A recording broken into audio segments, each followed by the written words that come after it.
বিয়ের সাজ পোশাক ছেড়ে নিজের কক্ষে এসে বিছানায় গা এলিয়ে দিলাম। সারাদিনের শরীরের উপর দিয়ে বড্ড ধকল গেছে, ভ্যাপসা গরমে একেবারে নাজেহাল অবস্থা হয়েছে।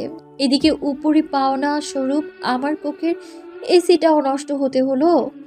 এই বিয়ে বিয়ে করে গত রাতে না ঠিক মতো ঘুম হয়েছে, আর না সারাদিন ঠিকভাবে খাওয়া দাওয়া করা হয়েছে। সব মিলিয়ে রাজ্যের ক্লান্তি এসে ঘিরে ফেলেছে আমায়। আমার ক্লান্তি লাগছিল বলে একটু আগে অরণি এসে ঠান্ডার শরবত দিয়ে যায়। এখন ওরা ব্যস্ত আমাদের বাসর ঘর সাজাতে, এই জন্য আতিশের কক্ষে না গিয়ে নিজের কক্ষেই চলে এলাম আমি। ভারী ভারী স্বর্ণের অলংকার খুলে ড্রেসিং টেবিলের উপর রেখে বেনারসি গায়ে জড়িয়েই শুয়ে পড়লাম আমি। মাথার উপর সিলিং ফ্যান চলছে, তবু গরম কমার নাম নেই যেন। বিরক্ত হয়ে তাই গায়ের উপর থেকে শাড়ির আঁচল খানিকটা সরিয়ে ফেললাম। শরবতটা খাওয়ার পর অবশ্য একটু ভালো লাগছিল। শুনেছি প্রতিটা মেয়েই নাকি বিদায়বেলায় তাদের মা বাবাকে জড়িয়ে ধরে প্রচুর কান্নাকাটি করে। এরপর সম্পূর্ণ অপরিচিত স্থান শ্বশুর বাড়িতে গিয়ে নিজেকে মানিয়ে নিতে হয় আর সকলের মন জুগিয়ে চলতে হয়। অরণির ক্ষেত্রেও তেমনটাই ঘটেছিল। ওর বিয়েতে অত রিচুয়ালস মেনটেন করাই হয়নি, অনেকটা হুট করেই বিয়েটা হয়েছিল ওর। এখনো মনে পড়ে আমাদের ছেড়ে যাওয়ার সময় সবাইকে জড়িয়ে ধরে ভীষণ কান্নাকাটি করেছিল অরণি। সেদিন সন্তর্পণে সামলে নিয়েছিল আরাব ভাইয়া, যদিও আমার বেলায় এর ব্যতিক্রমটাই ঘটেছে। আমায় আর কোথাও যেতেও হয়নি, আবার এমন কান্নাকাটিও করতে হয়নি। আগে ছিলাম এবাড়ির নয়নের মণি, আর আজ থেকে এবাড়ির বউরানী। আচমকা মৃদু আওয়াজ তুলে মোবাইলের রিংটোন বেজে ওঠায় আমার ভাবনার সুতোয় টান পড়ে। ক্লান্ত ভঙ্গিতে কোনো রকমে উঠে বসে বেড সাইড টেবিল থেকে হাতে তুলে নিলাম মোবাইলটা। ফোনের স্ক্রিন সামনে ধরতেই দেখলাম আমার ছোটবেলার বন্ধু বান্ধবীরা হোয়াটসঅ্যাপে কল দিয়েছে। বিদেশের মাটিতে পাড়ি জমানোর কারণে অত দূর থেকে ওদের পক্ষে আমার বিয়েতে অ্যাটেন্ড করা সম্ভব হয়ে ওঠেনি। ওদের সাথে আলাপচারিতার এক পর্যায়ে হঠাৎ করেই কারো চিৎকার ভেসে আসতে কলটা কেটে দিয়ে চকিত সামনে ফিরে তাকালাম আমি। খাবারের প্লেট হাতে নিয়ে আদৃশ চিৎকার করে চোখ বন্ধ করে বলে উঠল, আরে বউ, আমাদের বিয়েটা হয়ে পারেনি, এখনই তুমি আমায় সিডিউস করার জন্য উঠে পড়ে লেগেছ? বাহ, তুমি দেখি আমার চাইতেও বেশি ফার্স্ট। আদৃশ হতে এমন অশোভনীয় কথায় নিজের দিকে এক পলক তাকিয়ে আটকে উঠলাম। আয় হ্যাঁ, গরম লাগছিল বলে শাড়ির আঁচলটা খানিকটা সরিয়েছিলাম, কিন্তু এখন দেখি পুরোটাই সরে গেছে। ইস, কি লজ্জা! ধুর। তড়িঘড়ি করে শাড়ির আঁচলটা নিজের গায়ে জড়িয়ে নিলাম। তাই আদৃশের দিকে একবার অসহায় চাহনিতে দৃষ্টিপাত করে আবারও মাথা নত করে ফেললাম আমি। আর মনে মনে অরণিকে কয়েক দফা ছাড়লাম, কেননা যাওয়ার আগে বারবার ওকে বলে দিয়েছি দরজায় যেন লক করে যায়, কিন্তু কে সরে কার কথা। এদিকে মেহেরুনের শরীরটা খারাপ লাগছিল বলে সবার সাথে বসে খেতে পারেনি, আর এর জন্যেই তো আত্মীয় না খেয়ে একেবারে তার আর তার বউয়ের জন্যে খাবার নিয়ে এসেছিল দুজন মিলে একসাথে খাবে বলে। কিন্তু এসেই যে মেহেরুনকে এমন অর্ধ উন্মুক্ত অবস্থায় দেখতে হবে তা কখনো ভাবেনি আদৃশ। তাই তো নিজেকে দমিয়ে না রেখে উক্ত কথাটা অকপটেই বলে ফেললেন। আজকাল কেন জানি না তারা নিজেকে নিয়ন্ত্রণ করতে মন চায় না। বউকে এমন অবস্থায় দেখলে কার মাথা ঠিক থাকে? তবে আদৃশ নিজেকে সামলে নেয়, কেননা বউ তার সারাদিন খায়নি, বেচারিকে তো এখন খাওয়াতে হবে, নইলে তো অসুস্থ হয়ে পড়বে। তাই ওসব অবাধ্য চিন্তাগুলোকে দূরে ঠেলে সামনে এগিয়ে যেতে যেতে আদৃশ শান্ত গলায় বলে উঠল, আমার ঘরে না গিয়ে তুমি এখানে কেন? তখন এর অমন ঘটনার জন্য আমি এখনো ইতস্তত বোধ করছি, তবুও আদৃশের দিকে না তাকিয়ে মাথা নত রেখে জবাব দিলাম, আপনার ঘর সাজাচ্ছিল ওরা, আর আমার খারাপ লাগছিল তাই এখানেই চলে এলাম। আবার আপনি? সারা জীবনেও আপনি করে বলিসনি, আর এখন নতুন নতুন ঢং করছিস? খবরদার, আমায় আপনি করে না বলে তুমি করে বলবি। রাগ করে এতটুকু বলে আমার পাশে এসে বসে পড়লো আদৃশ। খাবারের প্লেটটা হাতে নিয়ে এক লোকমা খাবার তুলে দিল আমার মুখে। সত্যি ভীষণ খিদে পেয়েছিল আমার, তাই আমিও আর কোনো কথা না বাড়ি চুপচাপ খেয়ে নিলাম। অর্ধেক খাবার খাওয়া হতেই আমার টনক নড়ে। আদৃশ্য তো খায়নি, আমি তাই প্রশ্ন ছুড়ে দিলাম, এই তুমিও তো খাওনি? তুমি খেলেই আমার খাওয়া হয়ে যাবে। আমার কথার পিঠে একগাল হেসে উক্ত কথাটা বলল আদৃশ। তার কথায় পাত্তা না দিয়ে উঠে গিয়ে হাত ধুয়ে এসে প্লেট হাতে নিয়ে খাইয়ে দিলাম তাকে। সে খাবার খেতে খেতে বলে উঠল, আহ কি অপূর্ব স্বাদ। অপূর্ব তো হবেই, নামকরা বাবুর্চির রান্না এটা। অপূর্ব না লেগে যাবে কোথায় বলো? আরে তা তো অবশ্যই, তবে বউয়ের হাতে খাবার খাচ্ছি বলে রান্নার স্বাদ বহু গুণে বেড়ে গেছে। আল্লাদে গদ গদ হয়ে কথাটা বলে উঠল আদৃশ। আর আমি ভেঙচি কেটে বললাম, যত সব ঢং। খাওয়া দাওয়া শেষে প্লেটগুলো টেবিলের উপর রেখে হাত মুখ ধুয়ে নিলাম। আদৃশ এসে এবার বলল, চলো যাই। কোথায়? কোথায় আবার? আমাদের বাসর ঘরে। আজ না আমাদের বাসর রাত? দুষ্টু হেসে কথাগুলো বলে আমার হাত ধরে টেনে নিয়ে নিজের কক্ষে চলে এলো আদৃশ। আমার কাজিনরা এখানেই ছিল এতক্ষণ। আমাদের আসতে দেখে তারা মিটি মিটি হেসে কেটে পড়ে। তবে যাওয়ার আগে রিস্তা আমায় ফিসফিসিয়ে বলে যায়, congratulations ego, enjoy this moment. আর হ্যাঁ, কাল সকালে তোর এক্সপিরিয়েন্সটা শেয়ার করতে বলিস না যেন। এতটুকু বলেই দৌড়ে চলে যায় রিস্তা। ওর যাওয়ার পানে কটমট করে চেয়ে রইলাম কিছুক্ষণ। কি অশুভ মেয়ে রে বাবা। ওরা চলে যেতেই দরজা আটকে দেয় আদৃশ। এরপর মাতাল করা এক চাহনি নিয়ে এক পা করে এগিয়ে এলো আমার পানে। তার অধরের কোণে লেপ্টে আছে দুষ্টু হাসি। আড়ষ্ট গলায় সে বলে উঠল, ইস, ছোট থেকে আমার বউটাকে এক প্রকার কোলে পিঠেই মানুষ করেছি বলা চলে। আমার সেই ছোট্ট মেহু পাখি আজ আমার বউ রানী। আসো বউ, কাছে এসো, একটু আদর করে দেই তোমায়। আদৃশের এহেন বাক্যচয়নে লজ্জা পেয়ে বসলাম আমি এবার। তাই পেছন ফিরে দাঁড়িয়ে পড়লাম আমি। এরই মাঝে আমার পেছন থেকে শক্ত করে জড়িয়ে ধরল সে। ইতিমধ্যে শাড়ির আঁচল ভেদ করে তার বলিষ্ঠ হাজরা গভীর স্পর্শে আমার পেটের উপর বিচরণ করতে থাকে। ঘটনার এমন আকস্মিকতায় এক অজানা অদ্ভুত শিহরণে শিউরে উঠলাম আমি। এভাবে সে আমায় কখনো স্পর্শ করেনি, ফলে সর্বাঙ্গ কেঁপে ওঠে আমার। মনের কোণে বয়ে যায় এক রোমাঞ্চকর অনুভূতি। আমি ছাড়িয়ে নেওয়ার চেষ্টা করতেই সে আরো জোরালোভাবে আঁকড়ে ধরে আমায়। আমার ঘাড়ে তার অধর জোড়া গভীরভাবে ছুঁয়ে দিয়ে ঘোর লাগা কণ্ঠে বলে উঠল, ভালোবাসি বউ পাখি, এই দিনটারই অপেক্ষায় ছিলাম এতদিন। বলেই আমায় ছেড়ে এবার নিজের দিকে ফিরিয়ে নেয় আদৃশ। আমার চিবুকে হাত রেখে হুট করেই বলে উঠল, আচ্ছা, ভালো কথা। খাওয়ার পর মিষ্টি খাওয়া উত্তম। তো আমার মিষ্টি কই? ফ্রিজেই আছে, ওখান থেকে খেয়ে নিন না। কোনো মতে এতটুকু বলে থামলাম আমি। আদৃশ আমার ওষ্ঠা ধরে স্লাইড করতে করতে বলল, আমি তো ভিন্ন রকমের মিষ্টির কথা বলছিলাম। আমি এতক্ষণ তার দিকে না তাকালেও এবার অবাক হয়ে তার পানে চাইলাম। সে আবারও দুষ্টু হেসে ফিসফিস করে বলল, কি বুঝলে না তো? দাঁড়াও বুঝিয়ে দেই, ওয়েট। বলেই আবারও শক্ত করে কোমর জড়িয়ে ধরে তার প্রেয়সীর। এরপরেই তার অধরের ভাঁজে নিজের ওষ্ঠাধর ডুবিয়ে দেয় আদৃশ। কিছুক্ষণ পর ছেড়ে দিয়ে মুচকি হেসে আদৃশ বলে, একজন বিবাহিত পুরুষের জন্য সবচেয়ে উত্তম ভিটামিন হচ্ছে তার স্ত্রীর এই ঠোঁট। আমার এই ভিটামিনটার বড্ড অভাব ছিল, আর আজ তা পূরণ হলো। বুঝলে বউ, তুমি আমায় নিয়ম করে প্রতিদিন চুমু খাবে, নয়তো আমি আমার অধিকার আদায় করে নিব কিন্তু। এতটুকু বলে আবারও কিছু বলার পূর্বেই শক্ত করে জড়িয়ে ধরে তার প্রেয়সীকে। সে নিজের শরীরের সমস্ত ভর এখন আদৃশ্যের উপর ছেড়ে দিয়েছে ইতিমধ্যেই। প্রতিনিয়ত তার হৃদয়ে তোলপাড় বয়ে যায় আর নিঃশ্বাস ভারী হয়ে আসে। আদৃশ বুঝে যায় তার বউয়ের সম্মতি। শব্দ করে হেসে তাই কোলে তুলে নেয় বউকে। শত অপেক্ষার অবশেষে আজ ওদের ভালোবাসা পূর্ণতা পেল। তবে গতকাল সারাটা দিন ভাবসা গরমের পর শেষ রাতের দিকে দমকা হাওয়ার ভারী বৃষ্টিপাত হয়েছিল। এখন ঘড়ির কাঁটা 9টা পেরিয়ে 10টার ঘর অতিক্রম করেছে, তবুও সূর্যি মামার আর দেখা মিলল না আজ। আকাশ ঘন কালো মেঘে ছেয়ে আছে এখনো। মাঝে মধ্যে দমকা হাওয়া বইছে, নয়তো এক পশলা ঝিরিঝিরি বৃষ্টি হচ্ছে। এই বৃষ্টির প্রকোপ নাকি আরও বাড়বে। পরবর্তীতে আবহাওয়ার নিউজে দেখলাম ঘূর্ণিঝড় হবে। ঘুম থেকে উঠেছি খানিক আগেই।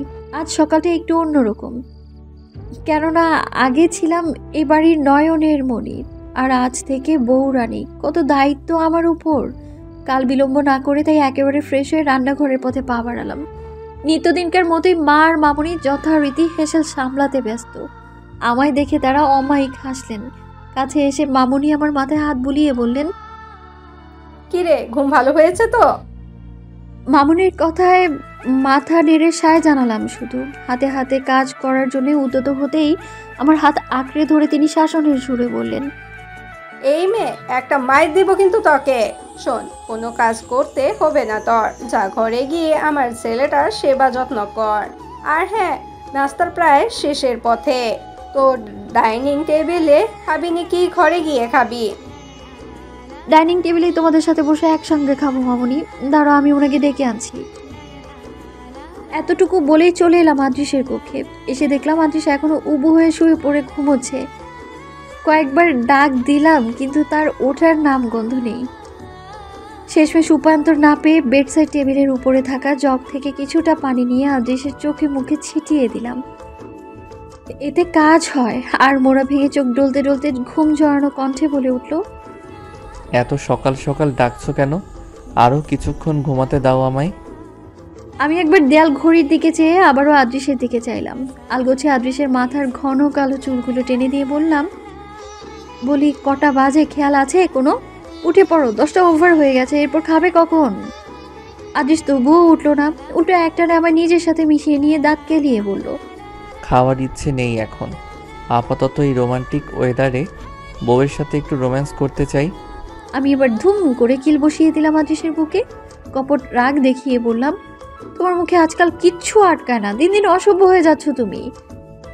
আদৃশের চোখের ঘুম এবার পুরোপুরি উবে যায়। হাতের বাঁধন আরো জোরালো হয়ে আসে তার। ছাড়িয়ে নেওয়ার চেষ্টা করেও ব্যর্থ হলাম। সে এবার শীষ বাজিয়ে গাইল, অভদ্র হয়েছি আমি তোমারই প্রেমে তাই। আদৃশের মুখ চেপে ধরলাম আমি এবার। ঘুম থেকে উঠেও মানুষের এত প্রেম কোথা থেকে আসে? এ লোক প্রচন্ড রকমের অসভ্য হয়ে যাচ্ছে। 2.5 বছর আগে আদৃশের সাথে তো আর কোনো মিল নেই। 2 বছরের মাথায় ঢাকা থেকে ফিরতে গিয়ে আবার এক্সচেঞ্জ হয়ে যায়নি তো কারোর সাথে? হায় সর্বনাশ! চট করে তাই বলেই বসলাম, আপনি হুট করে নিরামিষ থেকে এমন আমিষ হয়ে গেলেন কি করে? আমার কথায় হয়তো বেশ মজাই পেয়েছে আদৃশ। বিগলিত হেসে তাই জবাব দিল, আগে আমার শরীরে প্রোটিনের অভাব ছিল, তাই নিরামিষ ছিলাম। এখন সেই অভাবটা আর নেই, তাই একেবারে আমিষের ভাণ্ডার হয়ে গিয়েছি। তার এহেন রসিকতায় আমি থম মেরে আগের মতোই রইলাম। সে এবার আমার গাল টেনে দিয়ে বলল, আমি জানি তুমি কি বলতে চাও। সত্যি বলতে কি, মানুষ রোমান্টিক আনরোমান্টিক হয়ে জন্মায় না, রোমান্টিক হয় তার সামনে থাকা মানুষটার জন্য। ঠিক তেমনই তোমার জন্য আমারই আমূল পরিবর্তন, বুঝলে বউ? আমি আবার কি করলাম? কি করনি তুমি? গত রাতে যে আমার সব ইজ্জত লুটে নিলে তার বেলায়। এবার আমার কান গরম হয়ে যায়। যে করেই হোক এই লোকের মুখ বন্ধ করতে হবে, নয়তো জ্বালিয়ে মারবে আমায়। উপায় না পেয়ে তাই শেষমেশ তার পেটে আমার ধারালো নখ দিয়ে 2টো চিমটি কেটে দিলাম। আদৃশ এবার ব্যথাতুর শব্দ করে উঠলো আমায় ছেড়ে দিয়ে। হাতের বাঁধন আলগা হতেই আমি সরে পড়লাম।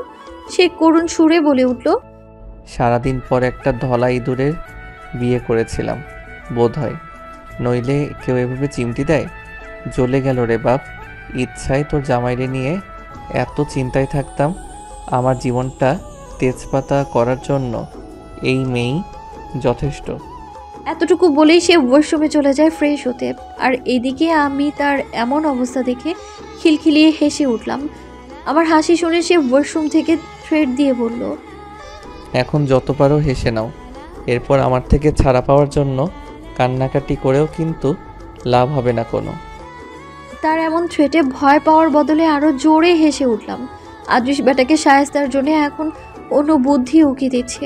যদিও এইসব ভাবার সময় নেই, এখন আমার অনেক কাজ। আলবি ভাইয়ার একটা ব্যবস্থা করতে হবে, যেই ভাবা সেই কাজ। অগত্যা আর কাল বিলম্ব না করে তাই ডাইনিং রুমের উদ্দেশ্যে পা বাড়ালাম। ডাইনিং রুমে ইতিমধ্যে বাবা, চাচু, অরণি, রিস্তা, আরাব ভাইয়া, আলবি ভাইয়া আর আয়ুষী ভাবি এসে হাজির হয়েছে। বৈরী আবহাওয়ার জন্য আজ কেউ বাসা ছেড়ে বের হতে পারেনি, নয়তো এ সময় তাদের দেখা পাওয়া দুর্লভ। আমায় দেখতেই বাবা বলে উঠলেন, good morning my princess. Good morning বাবা। এতটুকু বলে এক হাতে জড়িয়ে ধরলাম বাবাকে। বহুদিন পর আজ একসাথে সকলে বসে ব্রেকফাস্টটা করার সৌভাগ্য হলো। পাশ থেকে চাচুকে বললাম, গুড মর্নিং, কেমন আছো চাচু? আমার কথায় তিনি গম্ভীরভাবে ভালো বললেন। ভ্রু কুঁচকে এলো এতে আমার। তিনি এবার আমার দিকে পূর্ণ দৃষ্টিতে চেয়ে থমথমে গলায় বললেন, আমি এখনও তোমার চাচা হই মেহেরুন। আমার একমাত্র ছেলের বউ কিনা এখনও আমায় শ্বশুরাব্বু বলে ডাকতে পারলো না। চাচুর কথা শুনে হেসে ফেললাম আমি। মানুষটা বরাবরই গম্ভীর, তবে তার সাথে আমার সম্পর্কটা বাবা মেয়ের মতো। আদেশের উপর রাগ থাকলেও এখন আর সেই রাগটা নেই তার। ছেলে এখন তার একজন কার্ডিওলজিস্ট, নিজস্ব একটা পরিচয় আছে। ছেলের আমার সাফল্যে বাবা কোনো বাবাই রাগ করে থাকতে পারে না। তার ক্ষেত্রেও ব্যতিক্রম ঘটেনি। বর্তমানে বাবা ছেলের মধ্যে আবারও আগের মতো সম্পর্ক ঠিক হয়ে গেছে, যদিও আমারও কম কাঠখড় পোড়াতে হয়নি এর জন্য। তাছাড়া বাবা চাচুর পাশাপাশি এখন আমার ভাই ব্যবসাটা দেখছে, তাই রাগের রেশটাও ফিকে হয়ে এসেছে এখন। এসব ভাবতে ভাবতেই আদ্রিস এসে তার জন্য বরাদ্দকৃত চেয়ারটায় বসে পড়ল। তার পাশের চেয়ারটাই খালি পড়েছিল, তবে লজ্জার কারণে তার পাশে না বসে রিস্তার পাশে বসে পড়লাম আমি। এতে রেগে যায় আদ্রিস। সরু চোখে একবার চেয়ে সেই যে খাওয়ায় মনোনিবেশ করলো, তারপর আর ওই খাবারের অপরূপ সৌন্দর্য থেকে চোখই ফেরাতে পারলো না।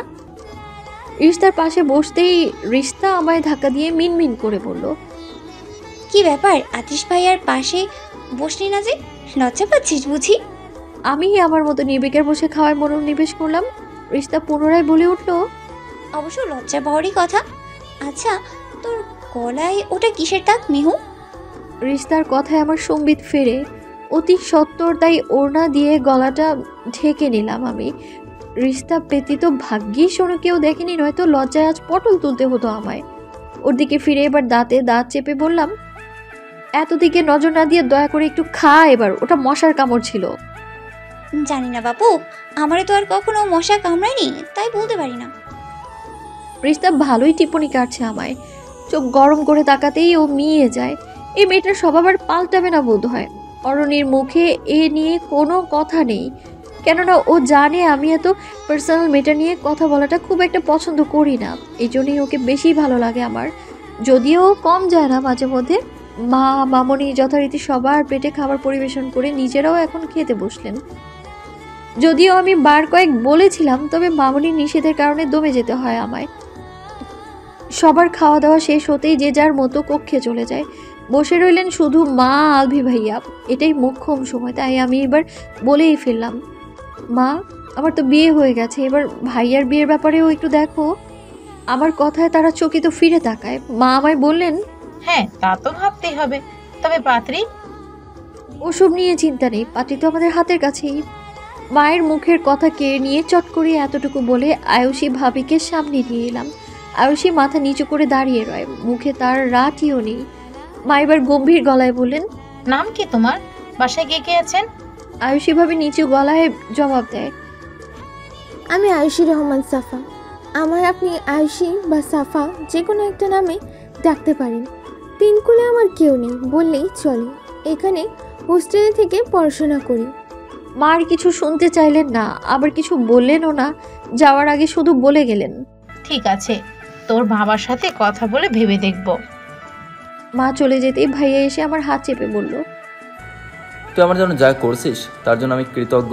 তবে যা বুঝলাম, মা বাবা হয়তো নাও রাজি হতে পারে। ভয় যে আমারও হচ্ছে না তা না, তবু ওদের আশ্বাস দিলাম। হুট করে এমন সময়। এই ভিডিওটি যদি আপনাদের ভালো লাগে তাহলে অবশ্যই লাইক করবেন ও আপনাদের মূল্যবান মতামতটি কমেন্ট করে জানাবেন। আর এরকম ভালোবাসার ভিডিওগুলি দেখার জন্য আমাদের চ্যানেলটি সাবস্ক্রাইব করে আমাদের সাথেই থাকুন।